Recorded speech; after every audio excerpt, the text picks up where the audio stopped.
What you're seeing is a live view of NASA's Artemis II rocket. We are slowly but surely rolling out to the launch pad. Good morning, and thank you for coming out here today to witness this monumental step ahead of our return to the moon.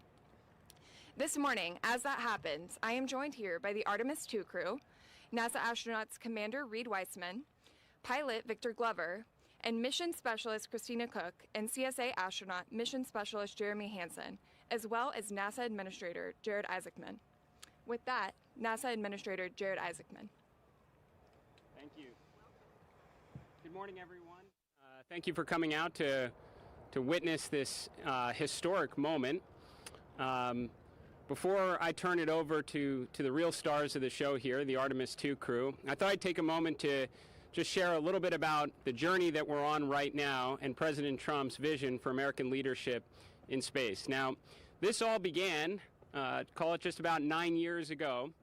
President Trump established the Artemis program, committed America to returning to the moon.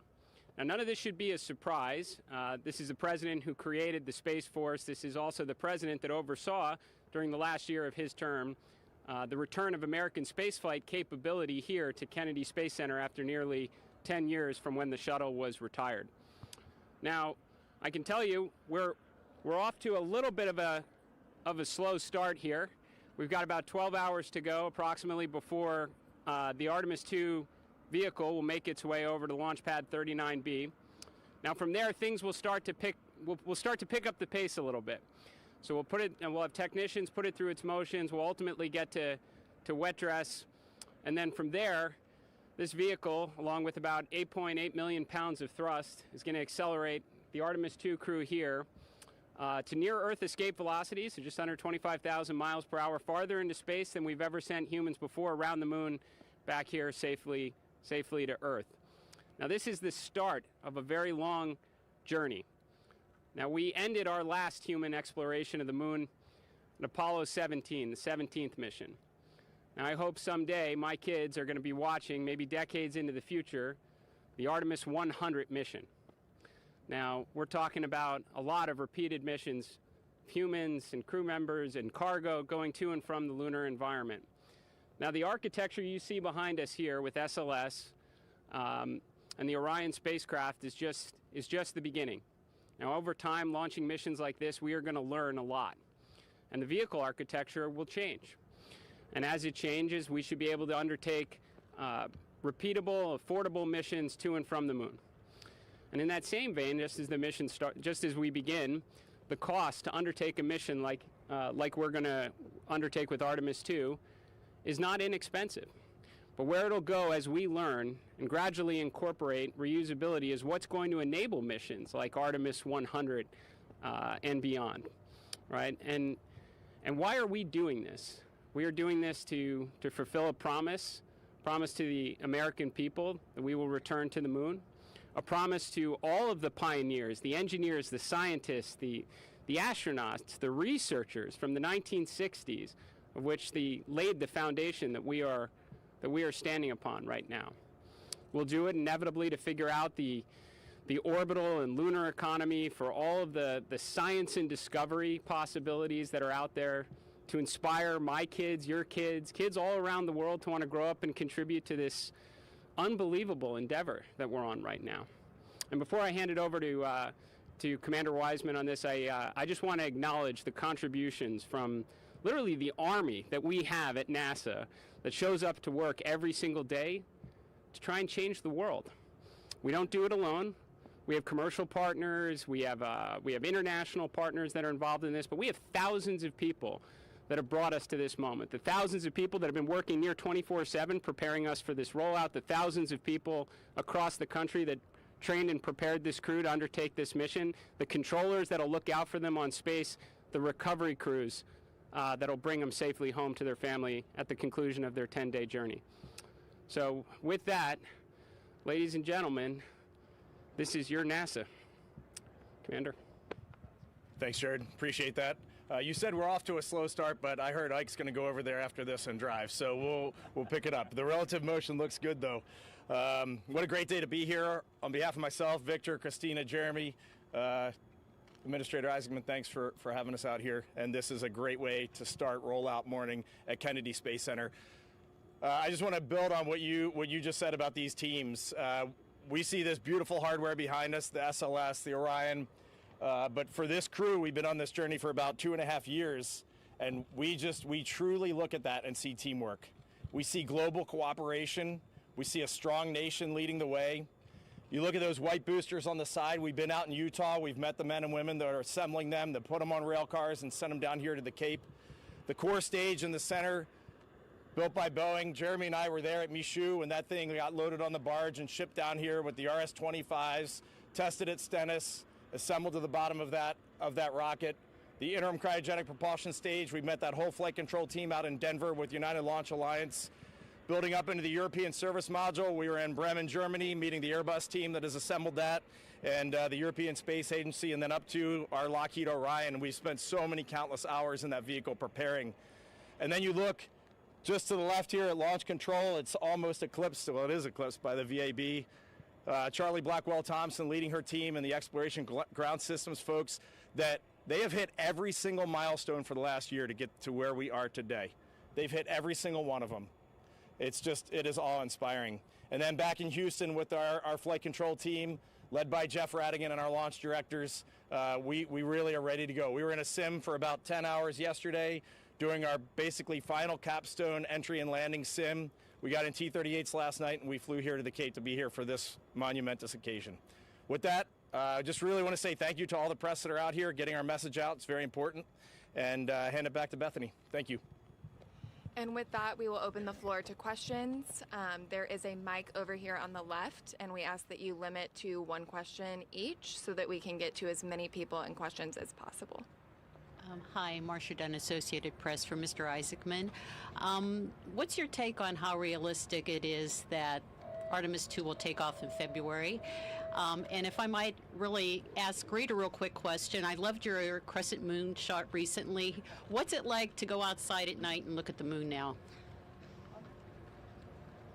So I guess take the first part of the question. I mean, we're continuing on with our Artemis 2 preparation campaign.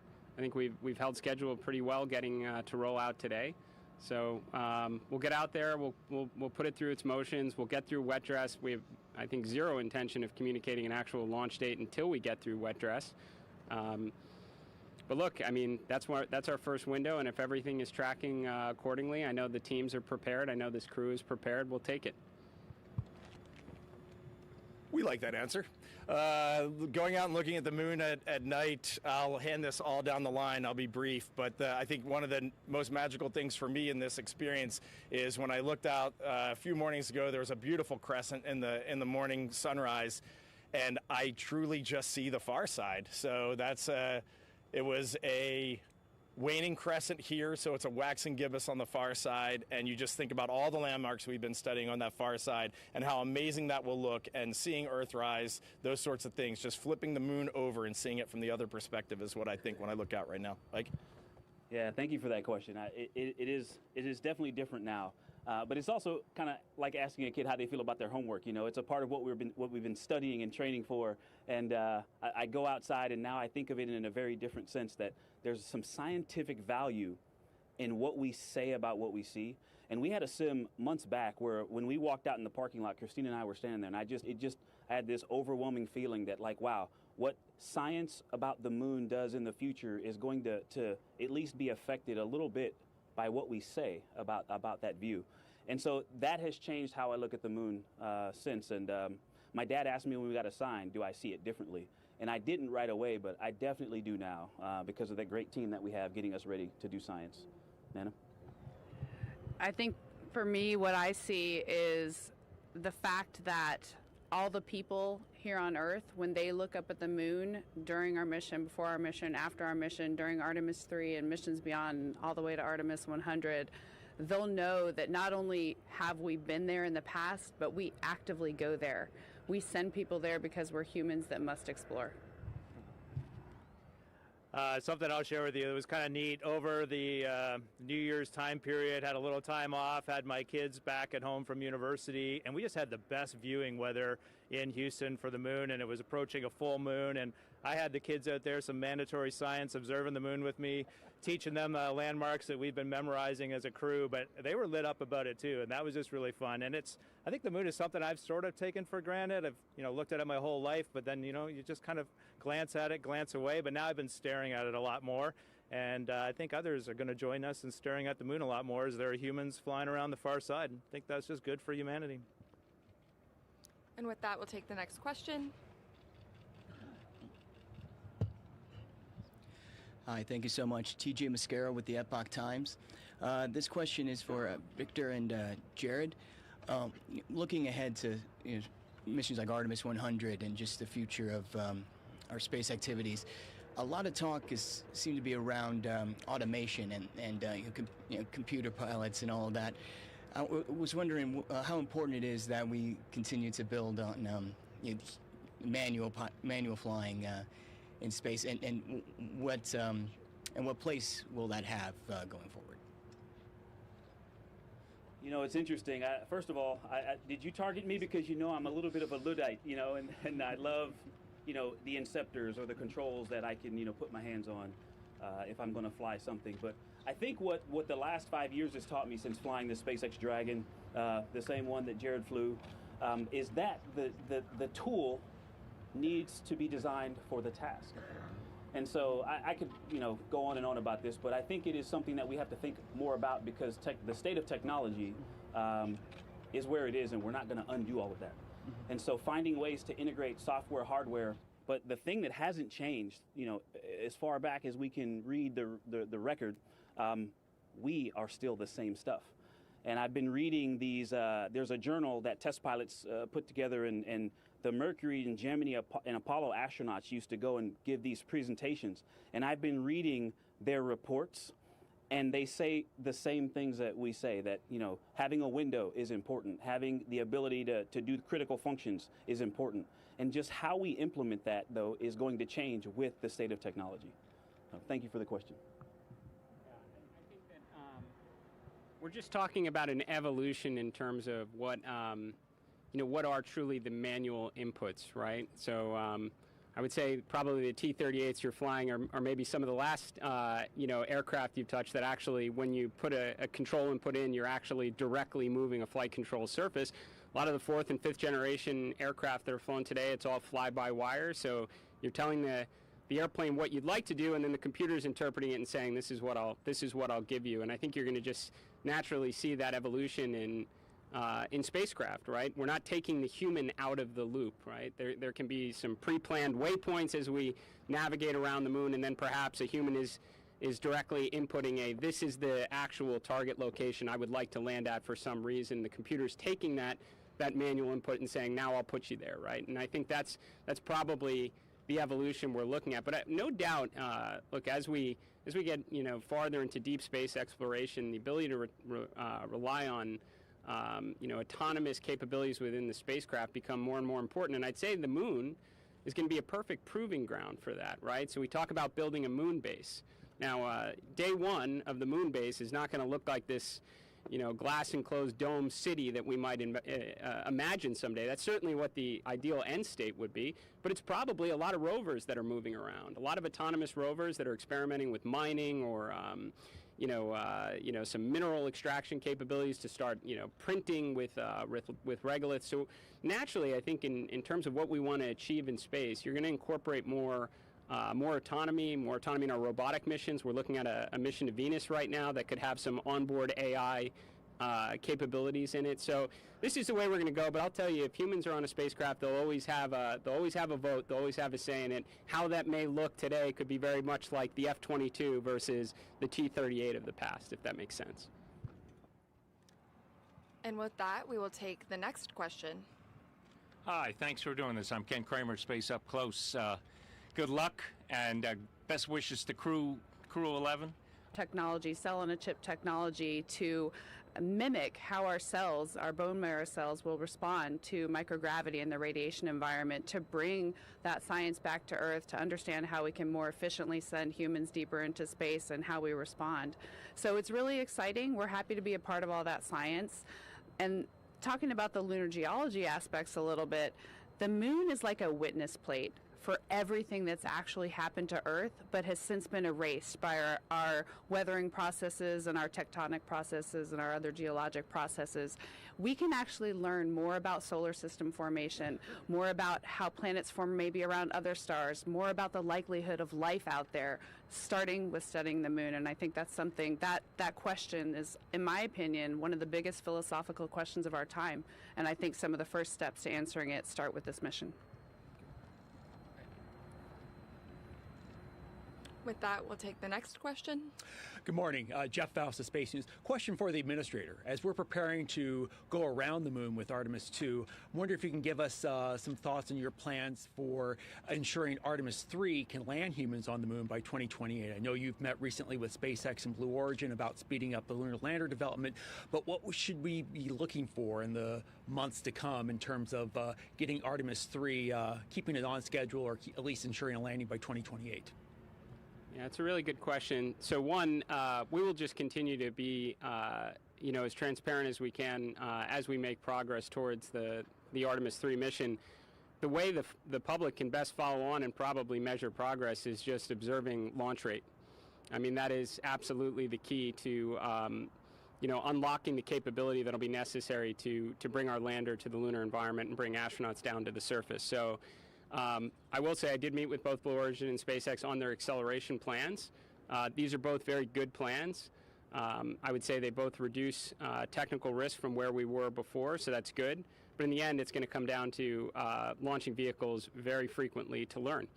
Learn about prop transfer for sure, but you're going to need reusability in order to do that. So I'd say we're all, if we're on track, we should be watching an awful lot of New Glenns and Starships launch in the years ahead. And we'll take the next question.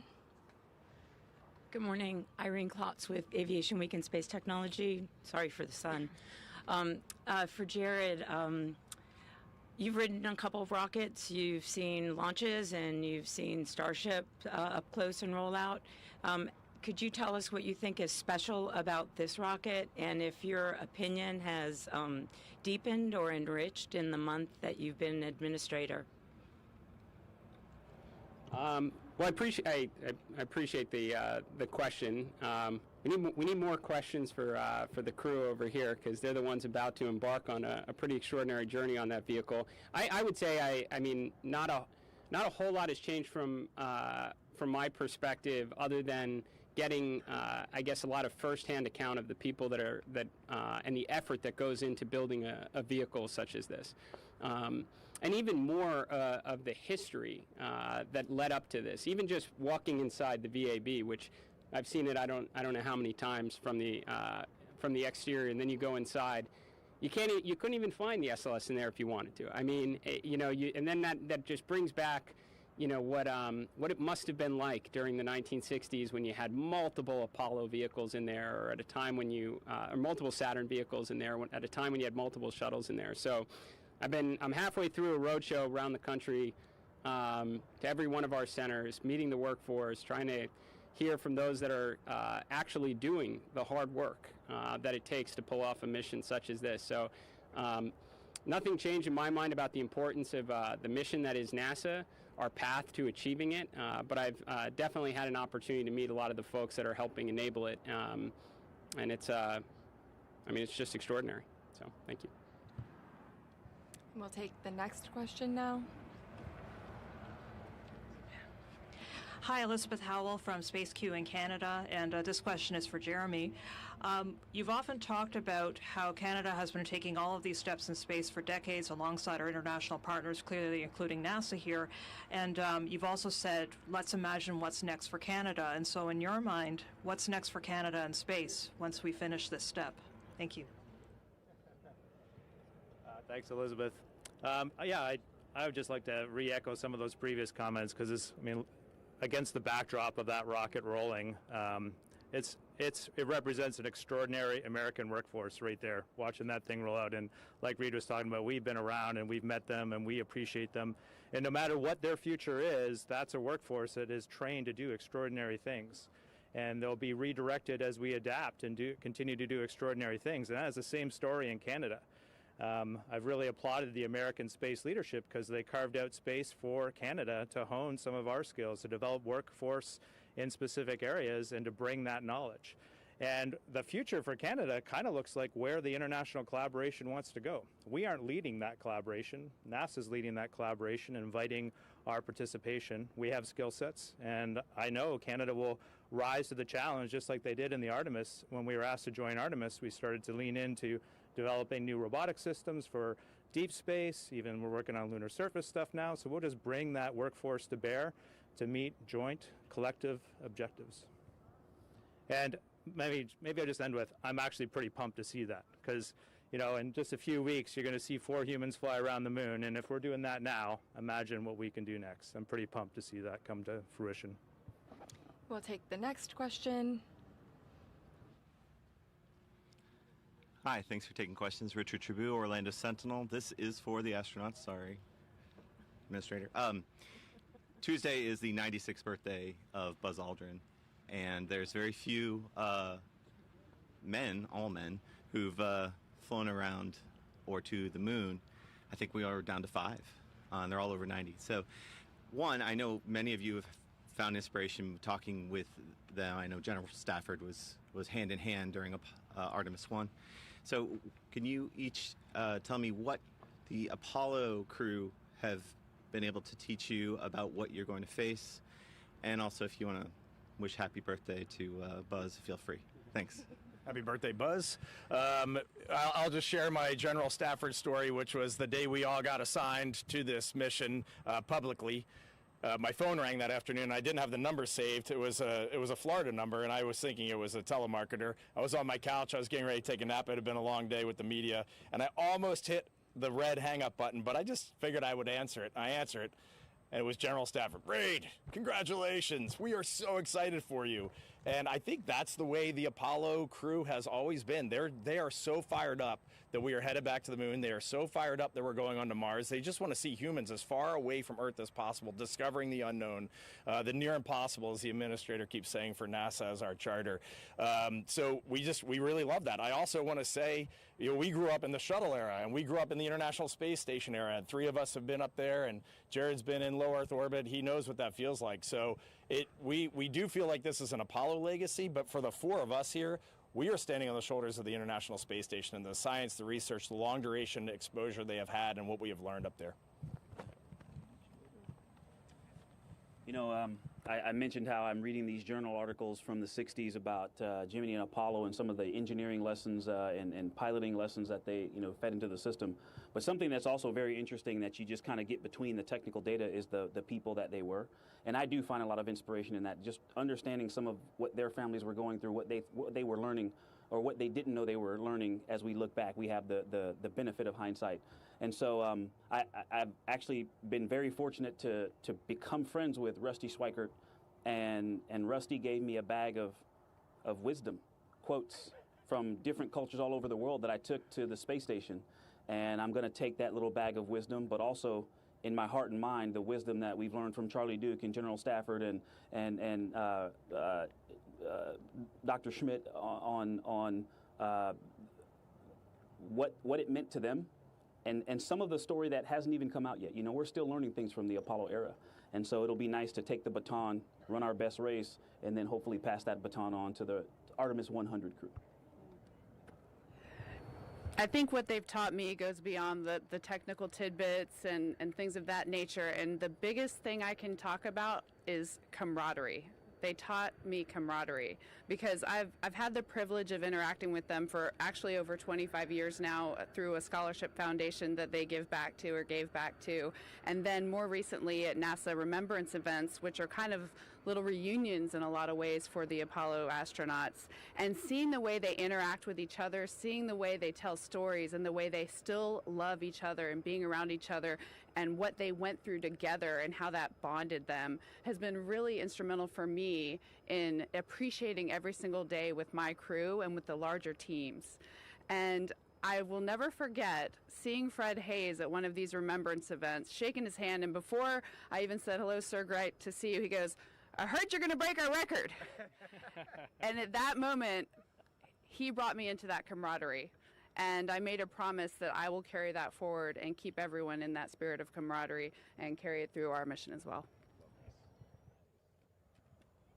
Apollo, just inspirational. I was inspired by Apollo as a kid. You know, I think that's how I ended up here. I saw a picture when I was a kid of a human standing on the moon. It was either Buzz or Neil. But it just changed my perspective on things. I turned my Treehouse into a spaceship. I started exploring space in my imagination, and here I am all those years later. But for our crew, one of the required readings for this mission was Carrying the Fire by Michael Collins. And he does a great job of putting the human perspective in what was accomplished during Apollo. And it was pretty extraordinary. You were talking about it, Administrator, earlier about like what they accomplished during that time frame.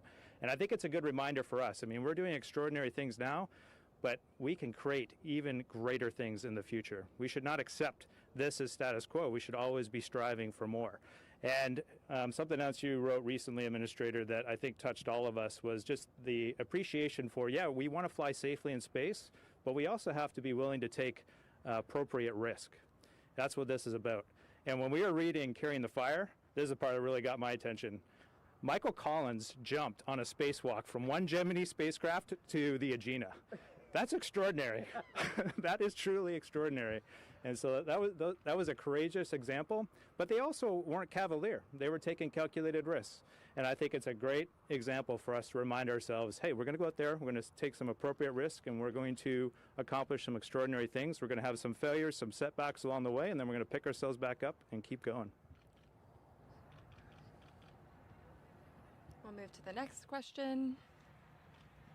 Hi, Kristen Fisher with The Endless Void. It's so great to see all of you on such an exciting day.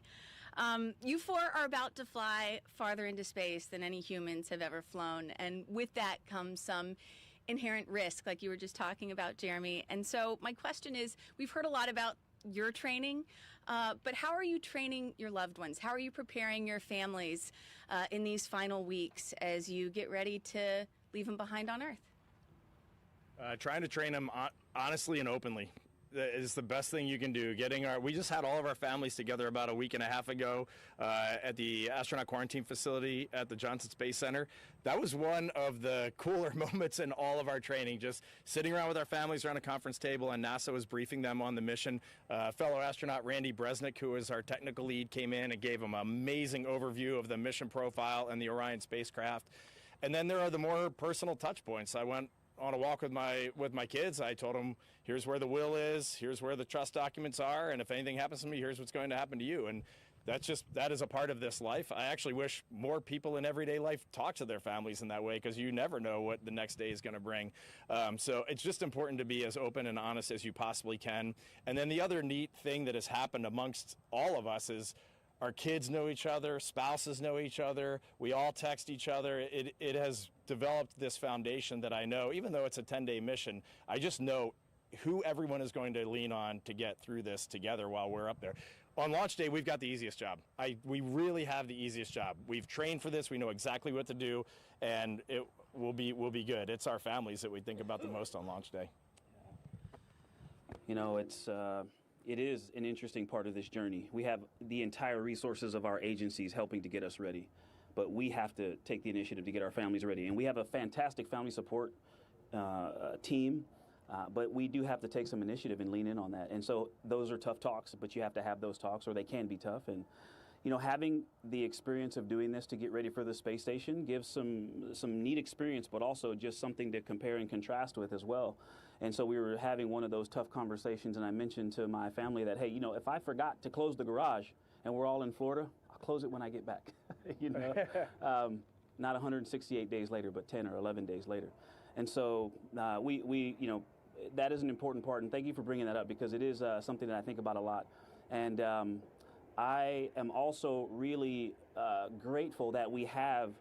I was actually just talking to Jared's family about when we were here to watch the Polaris launch. I was here to support a colleague and their family while they watched their loved one launch. That's my favorite role in this office. That is my most cherished, honored experience that we get to do with and for each other. And we have some folks that are going to be supporting us. Two of them are here, our backups, Jenny and Andre. And we have escorts that are assigned to each of our families. And I just wanted to give them a shout out. We've all got someone an astronaut that is going to be with our family members when they're watching launch, which can be this terrific and terrifying moment all at the same time. And so I'm just really grateful to that team that helps us to get ready. I think for us, in addition to all that, it's two things. First of all, I love talking to my husband. He's been very acquisitive about the actual technical aspects of the mission. These guys know my husband. So, you know, we're talking about what are the big milestones? What are the risky parts? When can he sigh a sigh of relief? When does he need to be glued to the TV? And talking about some of those technical things, every once in a while we just get a question that comes out about the vehicle or how the mission's going to go. And then the second one is just a little more practical. I really have to make sure he knows that it's not like the International Space Station where we can just make a phone call. So he's not going to be able to call me and ask where something is in the house. He's going to have to find it. That's been a big one for us. Pretty similar for my family. Over the holidays, though, we did watch some Artemis 1 launch video and entry video just to kind of point out a few things that can catch you off guard, like when the main engine's light. It does look like for a few seconds the rocket is blowing up, and then it launches. So letting them know about that. Also, the re-entry, what they can expect to see and maybe not see and not hear from us, and that's normal, and there's just a lot of different stuff there. And so during those times, just be calm and patient and not make any assumptions. And then the other thing I told them, maybe this is good for all of you, is during the mission, you know, it's the first time we put humans on this rocket. And so we've done a lot of testing of these systems, but when we get to space, we will probably see signatures that look a little bit different from testing. Maybe not a lot different, but a little different. And then the team is going to do what the team does, and they are going to worst case scenario everything. And so if you hear any of it, it might sound really bad. It's probably not that bad. We're just going through what's the worst case scenario, what's the next worst failure, and that's probably going to be par for the course on a mission for the first time with humans on it. Can I take a little license here and I want to just say something to you all. Thank you for being here and helping us share, you know, all of this perspective and time with and gratitude with the world. But you all have a really unique role. And what Jeremy said just reminded me of this. You know, how we talk about this is going to be based on how we think about this, what you believe. And this is a test mission. This is the first time. If we aren't pointing the thing right exactly at the spacecraft, we're not going to get that high definition downlink. And we could go, oh, darn. Or you could say, this is hard. And they're safe. And they're going to be back here in a few days. And so how we talk about those challenges, how you all talk about those challenges is going to affect how the world sees this. And what we're doing is you know, we're swinging for the fence, trying to make the impossible possible. And so I would just encourage you to think about that as we all go on this journey together in a few weeks. And with that, we'll take one last question. Will Robinson Smith with Spaceflight Now. Thank you for the opportunity. You all had the chance to go down to the pad when the ML was there. You've had the chance to get up into the rocket when it was inside the VAB, but pretty soon you'll have the chance to go back to the pad with your rocket and spacecraft there. I know you are liking to stay, you know, focused on the mission and preparation, but can you imagine for the rest of us that don't have that experience of what that day will be like, the first day you get to go out to the pad when your ticket to ride is there? Thank you. I'm going to start with the simplest human element, which of course it's going to be amazing and all that, but I want to reflect back a month ago for our countdown demonstration test. We were in the vehicle assembly building. We were in Orion. Everything was fully powered. I was the first one to get in the seat. Ike gets into seat 2 next to me, and I was like, Ike, look, the dim button works on the display. And he's like, no way, because in our sims, that button doesn't work, and we can't dim the display at all. And I just want you all to remember, we are 4 human beings getting in this magnificent spacecraft, and sometimes the simplest things put a huge smile on our face. That human piece, I actually try to keep a lot of that to myself. I think there's a time and a place for it, you know, and so excitement, for example, is something I get asked about a lot, and I don't let that out often. I think it can become a distraction, or it's a long story. I won't share it with you now, but I can tell you this, having walked out to 39A and saw a Falcon with a Dragon sitting on top of it, there was I'd say 300 milliseconds where I thought, I'd just be embarrassed if I walked out of this and said, I'm not doing this, that's crazy. But then I stood there in awe that, wow, we're actually about to go fly that thing. And then when they got to 10-9, it was like, oh no, we're going to fly it now. And so I actually look forward to that, even though I am focused. I'm glad you started with that. I am focused. I'm not excited. I'm focused, but I look forward to a moment like that with that beast. As astronauts, one of the qualities that we talk about a lot is adaptability. This idea that, yes, you train and prepare for everything, but the most important thing is that you're ready to take on what you haven't prepared for. And so one of the things that these 12 years I've had in the astronaut corps has trained me to do is to not have expectations. So today is a day I trained myself not to expect. But looking over there, that's an amazing feeling. I think that on the day when we climb in, I always have heard this adage, and it turns out it's true. Astronauts are the calmest people on launch day. And I think we do that. It feels that way because we're just so ready to fulfill the mission that we came here to do, that we've trained to do. We are so ready to just give back that it gives us this intense feeling of calm and readiness. And I hope and try not to expect that I will feel that way. Last time we walked across that pad for the countdown test that Reed was talking about, and you go up the first elevator and you're on the bottom of the launch pad and you walk by the bottom of the solids and the 4 RS-25s, and even in that moment, it wasn't fueled and it wasn't creaking and moaning and it didn't look super scary, but in that moment, one of the things that I felt was gratitude. And just like I just see people when I look at that rocket. And people have poured their heart and soul into this vehicle, and it's truly extraordinary. And they're 24/7 here across the country, around the world. People are just pouring their hearts and soul into doing this because they're fired up and inspired by what we can accomplish. And so I know I'll feel a lot of things on that day, but there will be a fleeting moment at least of gratitude. And we are actually going to take just one last question, and then we will wrap this up. Yes, thank you. There we go. Thanks. Sorry, a little short. Sawyer Rosenstein with NASASpaceflight.com. I know one of the key things about this mission is the human factor of things, and I know you each get just a little personal kit that you can bring with you.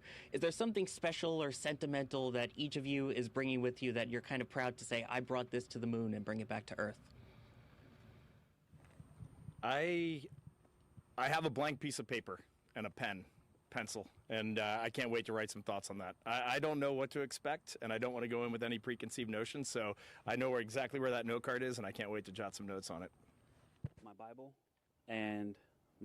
if that didn't go on the microphone, and an heirloom for each of my daughters and my wife. For me, it's handwritten notes from people that I love. The idea that I can hold in my hands way out there, or in my case in the past on the International Space Station, I can hold in my hands something that they held in their hands and drew on or wrote on. That is really special to me. So I hope to find some in my care package when I get there. Some things that definitely represent the people that put me in this position, but one of the most meaningful things is the 4 moon pendants that I gifted my wife and 3 children, I guess 2 years ago now. And they wore them for a while. I collected them back this summer, and they're on that vehicle right now, rolling to the pad.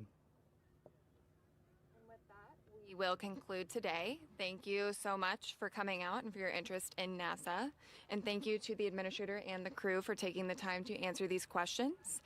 Just a reminder that we will have a follow-on press conference and media availability with the acting deputy director or deputy associate administrator of ESDMD at 10 a.m. at the KSC press site. Thank you.